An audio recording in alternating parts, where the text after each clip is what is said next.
السلام عليكم ورحمة الله وبركاته. ازيكم يا حبايبي؟ عاملين ايه؟ وحشتوني. كل سنة وانتم طيبين. نبدأ الفيديو بتاعنا كده بالصلاة على النبي عليه افضل الصلاة والسلام. بصوا يا حبايب قلب، هنعمل ايه النهاردة يا ماجدة؟ انت جاي لنا بايه يا ماجدة؟ جايه لكم شوية مخللات كده نعمر بيهم البيت. نعمر بيهم البيت، كل حاجة في البيت عمار. بصوا يا حبايب قلبي، النهاردة انا كنت في السوق ورحت جبت شوية الفلفل الحلوين دول ب5 جنيه. ب5 جنيه يا ماجدة؟ والله العظيم ب5 جنيه.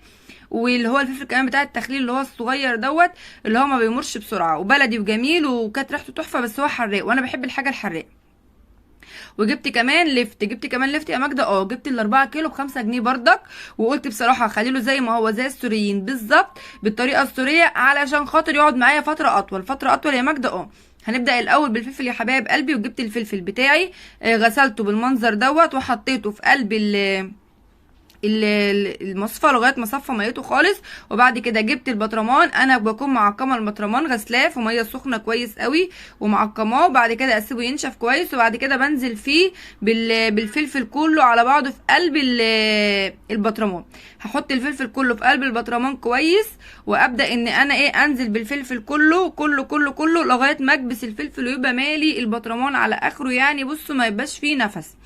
وكمان بكون غاليه ميه. لو انا ما عنديش فلتر بغلي الميه لمخلل الفلفل او اي مخللات عموما، لان الميه اللي من الحنفيه بتخلي المخللات تمور. يعني ايه تمور يا ماجده؟ يعني تبوظ وتتهري بسرعه. انما لما بغلي الميه ببقى معقماها، فطبعا ما بيبقاش فيها اي ميكروبات، اي فيروسات، اي حاجه وحشه، فطبعا بيعيش فتره اطول. فانا طبعا عندي فلتر، بس انا برضك ما اقتنعتش وغليت الميه وسبتها بردت. وبعد كده جبت ملح وسكر. ملح وسكر يا ماجدة. معلقه السكر في المخلل فعلا بتفرق. دي خدتها فكره من ناس سوريين. بتفرق ليه يا ماجدة؟ بتخلي المخلل بتاعك مقرمش. معلقه السكر بتخلي المخلل بتاعك يكون مقرمش ويكون جميل كده، ولونه بتحتفظ بنفس اللون بتاعه، يعني لونه ما بيغيرش. ماشي يا حبايب قلبي. طب انت كده عملت ايه يا ماجدة دلوقتي؟ انا كبست الفلفل زي ما انتوا شايفين كده، ومليت البطرمان، وما شاء الله ابو 5 جنيه ملالي بطرمان. الله اكبر، ولا حول ولا قوه الا بالله. يعني هيكفيني فتره. ال5 جنيه يا جماعه مش تمن ربع كيلو فلفل مخلل حرفيا. حطيت ايه تاني؟ حطيت 4 فصوص توم. التوم عشان يدي للفلفل ريحه، بس انا حاطه التوم بقشره يا جماعه، ما قشرتهوش. 4 فصوص توم بقشرهم في قلب الفلفل. وحطيت في الميه ملح وسكر وميه مغليه او ميه من الفلتر بس. قد ايه سكر يا ماجدة؟ معلقه او معلقتين بالكتير.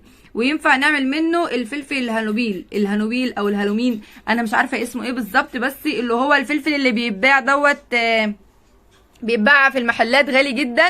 انا جبته وهجيبه بعد ما اخلله، ممكن اقطعه واحطه في برطمان واستخدمه بقى على البيتزا، في السندوتشات، في البرجر، في الكلام ده كله بيبقى حلو جدا.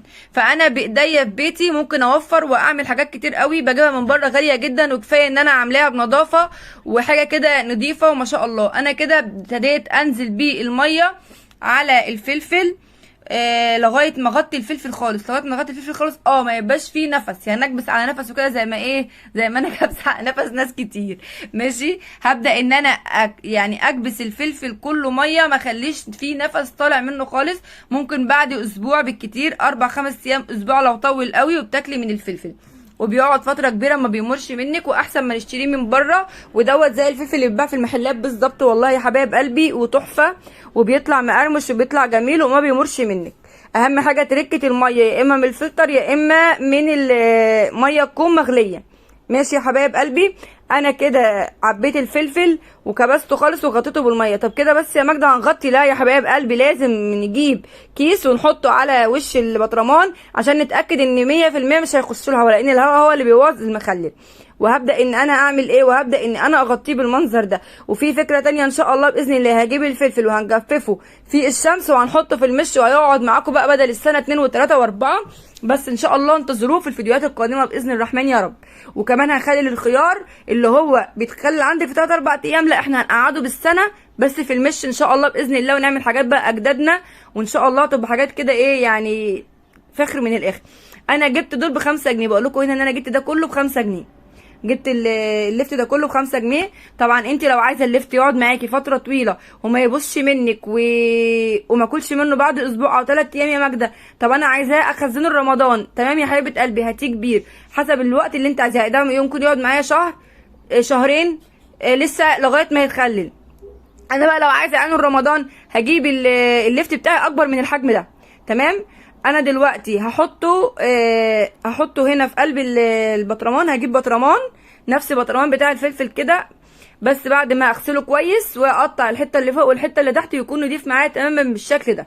بالشكل ده كده هبدا ان انا اعمل ايه، هبدا ان انا انزل بيه في بطرمان يكون متعقم كويس قوي. اهم حاجه ان انت تكوني معقمه البطرمان بتاعك قبل ما تحطي فيه اي حاجه.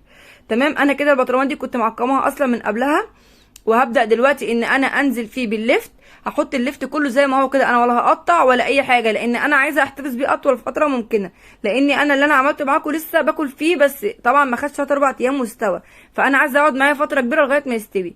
فطبعا ايه، جبته زي ما هو كده واحطه في قلب البطرمان، وهبدا ان انا بردك هنزل عليه بايه يا ماجده، هنزل عليه بميه وسكر بس وملح بس يا ماجدة. لان السوريين بيحطوا على الليفت كركم. انا لما هاجي اقطعه هحط ميه، هاخد من الميه بتاعته واحط فيها معلقه كركم، وهيبقى زي السوري بالظبط بتاع سندوتشات الشاورما وبتاع الحاجات اللي هي بتاعتهم دي بقى كده، والكريب والكلام ده كله. وهبقى ايه، عملت كل حاجه في بيتي من بلاش، من حاجه بسيطه جدا، بدل ما اروح اشتريه بمبالغ خياليه ومش عارفه مصدره ايه، مش عارفه معمول بميه ازاي، مش عارفه انا حاطاه ببطرمان شكله ايه. لا، انا عارفه انا غاسله حاجتي ازاي، منضفاها ازاي، حاطه عليه ايه، مظبطاه ازاي. فاعملي بايديكي في بيتك. هنتعب شويه، هنرتاح، وهنبقى حاسين بامان وخير مالي بيتنا وعمار في بيتنا. وعمري بيتك بايديكي باقل الامكانيات، اتعبي شويه وارتاحي بقيه الشهر.